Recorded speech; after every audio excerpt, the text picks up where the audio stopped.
Welcome back. We're talking about POPIA and we're talking about the great Microsoft technology that's available, including mapping and gap analysis and bridging the gap between IT and lawyers. And you often hear about the technicalities and the legalities that all need to happen in the background with POPIA and becoming compliant. So great pleasure to welcome back Catherine De Klerk, modern day work specialist at Microsoft, and also from Michalsons attorneys, attorney John Giles and Mark Heyink. Welcome back to all of you and talking about this very important topic of POPIA.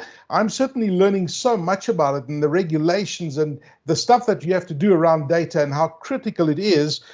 So let me start off with you, Mark, and welcome you back. Most of the information that we're using in today's world is all electronic, but laws govern how we process this information. Now, who is primarily responsible on this data protection? Is it the IT department? Is it the IT people, or is it the lawyers who are responsible for the protection of this data? Aki, that's a question that I think a lot of clients are battling with. And you're quite correct that we have the IT guys, and they very often are given the responsibility of dealing with the information. And I think it's very important to understand that the information actually belongs to business, and that business plays a very important role in this. But essentially the analogy that I use is that the IT guys are like the plumbers. They provide the pipes. They need to make sure those pipes are wide enough for the information to flow adequately. They need to know that some valves have got to be closed so that the information does not flow out where it shouldn't. And they need to know that it can be opened and that it's available to those people who are authorized to use it. So that's the analogy that I use around IT. But it's not really for IT to say what the necessary security measures must be, because that's dependent on the value of the information to the organization. And that really is a combination of business and the lawyers as well, because obviously we will have regulatory requirements. And I think that the whole issue is a multidisciplinary one, but we need to understand the roles of each of the parties in that and make sure that they are dealing with what they have to do properly, and that they understand what the other parties have to deal with as well. Okay, so it's the plumbers, right? I'm not kidding, but it makes perfect sense, and I get the analogy that you're using, and it's a great analogy that you use. But let's be honest here, Mark. I mean, lawyers and IT people, you guys talk different languages. I mean, lawyers talk in paragraphs, and IT people talk, speak in three-letter acronyms. How on earth do you get these two to start communicating with each other? Well, Aki, I'm going to just defer to John, because he's pretty good at talking to people about getting that mix right. So yeah, John, I want to hear this. It's called a hospital pass. One lawyer passing that to another lawyer. So, John, is it true? You guys talk a different language, right? Yes, if you go to law school, there isn't a legal tech course that gets done. So lawyers typically don't know much about technology, and often they don't like technology. And I think the same goes for IT. There isn't a course in business law or compliance as part of IT. But it's really important that each of them learn a little bit more about the other discipline in order to look at what tech can be used in a legal context. And legal tech is a very hot topic at the moment, and is growing really rapidly. And the other key factor here is that as part of getting governance right, there is a key role player called the information officer. This is in a South African context, and that information officer by default is the head of the organization or the CEO for a private body. For a public body, it depends on a number of factors, but it's essentially the head of the body. And that information officer plays a crucial role in unifying those two groups of people, and has a very important role to play in helping those two talk to each other, but also helping all the different role players in the organization. And it really is a team effort that's required. helps them to communicate, work collectively to achieve what needs to be done. All right, and I think it's critical that there has to be that open communication, because if you get that wrong, this whole POPIA compliance, path that everyone has to take is going to, fall horribly on its back if there's no communication. So I'm glad we addressed that issue. But coming back to you, Mark, the people are concerned about, how the landscape is going to change with data protection. Does data protection inhibit business? Okay, I don't believe that is the case. Previously, we spoke about the fact that we want to protect against harm. And data protection law is specifically addressing the regulation of information where we haven't had regulation before. Even we see at the moment there are other areas where we have Mark Zuckerberg and John Dorsey being called before Congress to talk about how information might be used and what the rights are of different social media entities in being able to use that information or edit. Some people might even say censor that information. But at the end of the day, one of the things that we are seeing is that we have new entities in the world today that we haven't properly defined the rules of how they operate. So data protection is not an inhibition. Yes, and there are some entities that will say to you, but you're stopping us from doing business. The point is that it really hasn't stopped business in any way. All that it has done is it has made sure that it cannot be abused. The rights that people have to their own privacy and data, that they can protect those correctly. So I don't think that it inhibits business. Okay, that makes sense. I mean, John, you were talking earlier about the IT department and the legal guys, but I was just thought now, I mean, what about marketing, for example? Where does marketing fit into the whole landscape of POPIA? Yes, and it's a classic example where marketing is very data-driven these days. If you think of the example of cookies on a website, and what often happens is that people think, well, okay, this is it's about personal information, it's about information, therefore it's an IT issue. And IT has a very important role to play, but it's not really an IT issue. And marketing really illustrates this. In order to solve it, you need someone from marketing, someone from legal, maybe someone from compliance and IT to collectively work together to solve the issue. IT need to enable a cookie notice and policy, for example. They need to contribute and show what cookies are being used. Legal would need to draft the policies and the actual notice to comply with the law. And so and then marketing obviously are already responsible for the message that goes to the customer at the end of the day, the data subject. And so it needs to tie together to get it right, and really does require a multidisciplinary approach. Okay.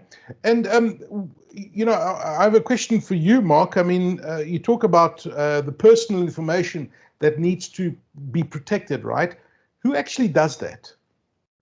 Well, very often in organizations these days, we have information security specialists. In fact, most modern organizations should have somebody who knows how to configure the computers that are being used to make sure that they have appropriate security, whether that's access control, whether that's encryption at a data level, whatever those circumstances may be, you need to have somebody who is well skilled at being able to do that. And we see in the law that we are required to put in appropriate information security, reasonable information security. There's a recognition that it's not absolute. And we all know, anybody that knows anything about IT, well, the only way you have absolute security is you switch it off, you unplug it, and you do all of the other things. We can't do that, obviously. But there are information security standards that provide a very, very good guide and gauge of what we need to do for this to be appropriate.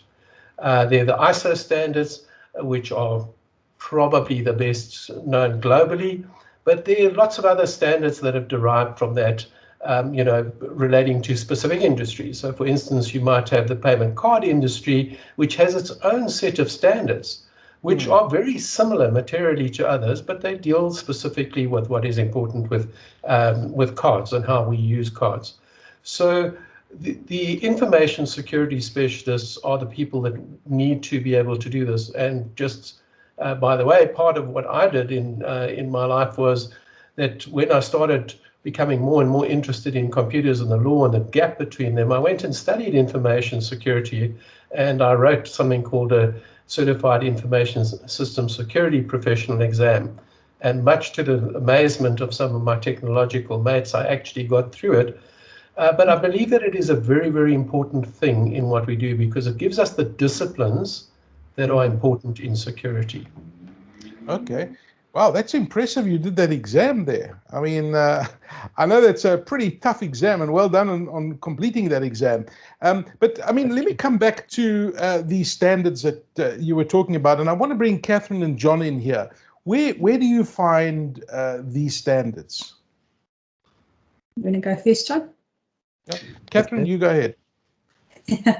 So in terms of Microsoft technology, we have a whole bunch of standards that are actually built into our solution. So like you say, not all the technical folk know about all these different standards. They don't understand all the legal implications of some of these. So to take that guesswork out, we've got a lot of these solutions built into our Office 365 services that allow technical persons to be able to look at a regulation, see what the controls are against that regulation, and what are those measures that they need to put in place in order to comply with that regulation. So those are the things that we do. And like I've mentioned before, we don't just do it with POPIA, we do it with GDPR. Mark mentioned ISO, we do it with ISO, we do it with NIST, we do it with so many different regulations. But that's some of the controls and standards that we help an end user or technical user to be able to know what they need to do to comply. So I hope that answers. Yeah, no, absolutely. I mean, and from a legal perspective, John, I mean, you've got your own analysis on this, but where do you find these standards? Yes, and I think for most organizations in the world at the moment is that they're in multiple jurisdictions, which means they've got to comply with multiple data protection laws. And also they've often chosen to adopt non-binding standards like the ISO standards. And so it means there are a lot of things that they need to comply with. And one of the big challenges is trying to then identify what's common amongst those and what's different between them. And that's why it's very clever what Microsoft have done is building assessments for lots of different laws, rules, codes, and standards, and making them available to customers to do assessments and choose which laws and standards they'd like to do that assessment or gap analysis against. And it's really one of the strengths to be able to do one assessment and you've complied with 6 or 7 different things, as opposed to doing one and then doing another, and you're not sure what you've already done and what's the same and what's different. So it really is very effective.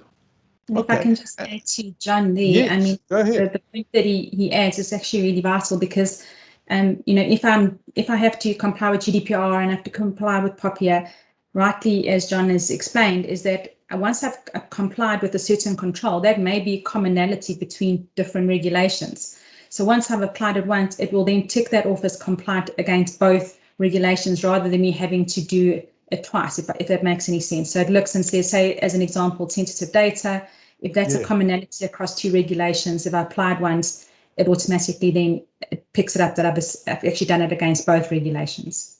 Yeah. So let me ask you a question that's just come to me right now. If there's a company in South Africa, for example, that has got jurisdictions in other countries that have got their own laws, can you use the same tools that Microsoft has to say, I need to be compliant in South Africa and I need to be compliant in Europe and the US? Does it all fit into the same spectrum of the software that you're using? It does. So we've got a lot of multinational customers, and that is really where we wanted to see how do we help them, because you can't just apply, one thing in one jurisdiction and not across the world. So we've done that across the different, jurisdictions around the world, but also against even certain industries. So health industry, as an example, have got a lot of regulations that they need to comply with. So we've included those regulations inside our solution as well to help our customers. So it's quite comprehensive. I mean, John, who on earth decides and determines which data protection software should be implemented, for example? Yes, so an organization really needs to create a little panel made up of different people from within the organization. Because as we've seen, it really needs to somebody from an IT perspective to be considering the impact on the rest of the IT environment and how those tools will interface with, for example, Catherine mentioned email. How does the tool assess and access the data that's within email if it hasn't been classified? And then you definitely need somebody from legal, and you need somebody from a business perspective, most definitely, and they collectively should be evaluating different software options and then motivating it to either the IT steerco or to some form of governing body as to which tools they'd like to use to achieve the compliance outcomes that they're seeking. I mean, it's quite a diverse group of people. It's interesting. I was just listening to you saying, the kinds of people, and I guess that you need to have a diverse group of people because this needs to be looked at from every single angle. Absolutely. And the person actually who sits at the top of that is the information officer. They are the key person who needs to be part of that team. And they really should ultimately be making the recommendation to the governing body. Okay, This is very something interesting. done to evolve our service because you've got different roles within Side Office 365. So before it was, the admin had access to everything. Now we've got a compliance role. We've got, different data roles so that you can keep those, those barriers in between because somebody that's in a compliance role might not have access to everything, but they need to have access to the controls and the policies that they need to put in place. So those are some of those role-based access, roles that Mark was talking about allowing certain people with the right kind of access to be able to manage that effectively. So it might not be just technical stakeholders involved. It will be business stakeholders will have access to some of these policies that they need to put in place. Yeah. Well, I want to bring it back to reality, and for many, listening to the next word is going to be it will bring nightmares to people's minds, and I'm sure that this is something that keeps many IT professionals awake at night. And the word is breach. Breach. Okay, I'm sorry if I mentioned the word and it scared you, but Mark, it's inevitable that something like this is going to happen at some point. People talk about it's not if it's going to happen, it's when it's going to happen. So who is responsible for addressing a breach, Mark? Well, this has become very interesting for me, Aki, because as we know, quite well, a lot of the disciplines that have been developed up to now around IT breaches have been very tech focused. Yeah. And machines going down and access being denied and things like that. How do we actually deal with it? And obviously tech has a hugely important role to play in all of this, particularly around the security. But one of the things that data protection brings to the fore, and what really is the factor that provides those sleepless nights, is the fact that instead of doing this, maybe even fairly surreptitiously, not too many people knowing, and being able to do it in the relative comfort of our own organization, when it comes to data breaches, this is very public. You have to actually notify the data subjects. You have to notify the regulator. And the result of this publicity means that you are doing this in the sometimes very uncomfortable glare, particularly if you haven't been pretty good at what you're doing, of public opinion. And we know that that is pretty unforgiving.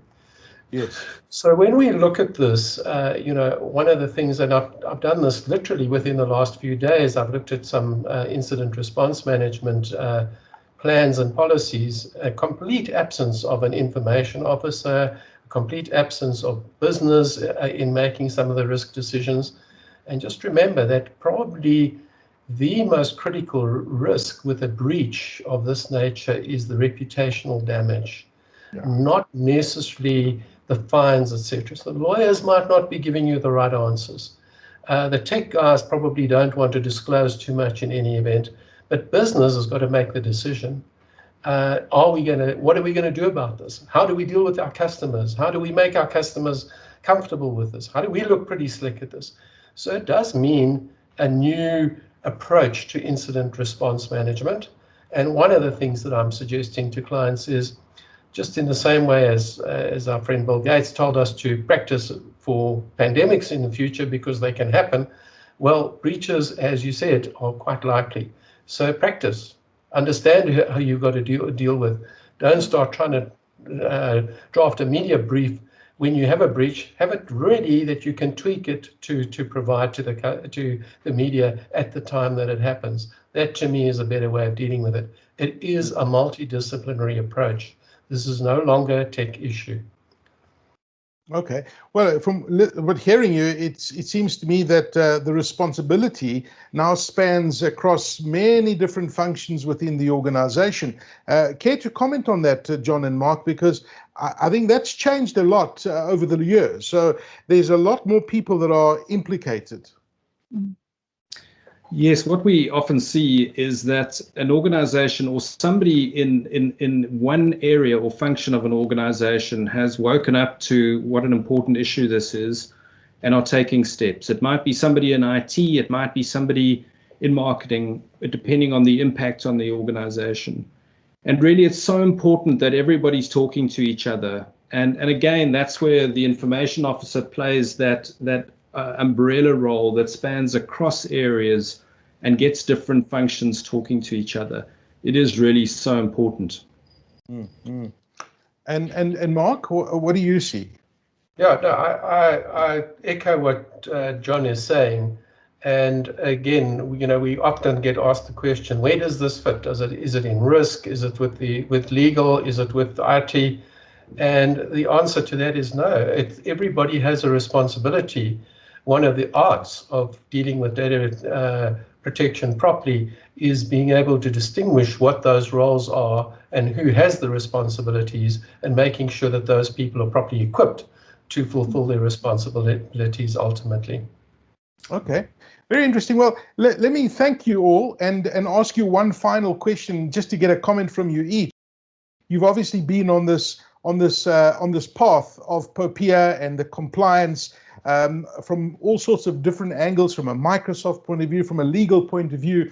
And I'm sure that you've come across things and you've learned things along the journey that you didn't quite expect. So let me ask each of you, in your opinion, what do you see, or what have your experience perhaps has seen has been the biggest stumbling block in becoming compliant along the journey? Is there one specific big hurdle that you've come across that you never expected to come across, or something that needs to be seriously looked at? What seems to be the biggest hurdle or stumbling block along this process that you've learned from your experiences? Let me start with you, Catherine. So I think one of the big things that I've seen is, and you were talking about breach earlier, is the way we see it as Microsoft assume breach. So that's one of the biggest learning blocks of learning that we've had, because sometimes customers don't, they're generally reactive to some of these situations, and we really want them to be more proactive. So don't wait. Look at some of these measures and put them in place as soon as you can. Assume breach. So what we mean by that is there potentially could be a breach already. You need to put measures in place on how you act against those particular breaches. And then classification of data, that's massive. Start doing that as soon as you can, because some customers have huge amounts of data, and as John and Mark have said, it's not just an IT, IT going to go and do this. They need business support in that, and that's often what we've seen a lot of our customers that we deal with, is that there seems to be a bit of a disconnect between the technical and the business team around getting together and working on this together. So those are key things that I've seen in some of our customers so far. Yeah, and what about yourself, John? Is it plain sailing, or is there a big obstacle that you've picked up that sometimes gets overlooked? Yeah, I think there are two things from my perspective. The first is that you don't protect personal data by talking about it. You've actually got to do something. You've got to take practical and effective action to protect it. Yes. And I think the compliance manager is very clever in the way that it achieves that, because once you've looked at controls and what action that control requires, you're able to assign that particular action to a person, and so that actually something gets done. In the compliance manager, you're also able to make notes about what was done. You can upload records and proof of what's been done. And that leads me to my second point, is that you want to create an auditable documentary repository or proof of what you've done. And that's the other thing that really is important to get right. Okay. And Mark, your closing thoughts? I think one of the stumbling blocks that I've seen, Aki, is probably most organizations underestimate how absolutely dependent they have become on their information. Leave aside the IT that they might be using, their information and how that is important in their business. And I think that one of the benefits that I've seen for those that take it seriously is that by using tools like the Microsoft Compliance Manager, which gives them the ability to start analyzing what they're doing, there are unintended benefits that they pick up. They start doing things better. Just remember that in a lot of cases, what has happened is we've computerized paper processes. And one of the things about this is that once we get over that stumbling block of saying, oh, this is a huge task. Yes, it is a huge task. But if you're going to do business in the modern world, you're going to be using IT. And it's going to change rapidly. We have to also be pretty agile. So understanding how your data is and not just having this huge legacy in the background that you've just collected over tens of years already, but understanding how you can use it, to me, is a huge, huge advantage. And I think that the stumbling block is there, but once you get over it, benefits are significant in dealing with data protection properly. Fantastic insights. Mark Heyink, John Giles from Michalsons Attorneys, thank you for joining us. And thank you to Catherine De Klerk from Microsoft, and just talking about the importance of POPIA and using great tools like the ones we've been talking about from Microsoft, the Compliance Manager, and really critical to go through this whole process and being compliant, because POPIA is here, it's here to stay, and we need to protect that data. And as you heard, any kind of breach to your reputation can be really quite, massive, have massive implications to an organization. So thank you to all of you. We really appreciate your time. Thank you. Thanks so much. Thank you. Thank you, Aki. Thank you. Thanks.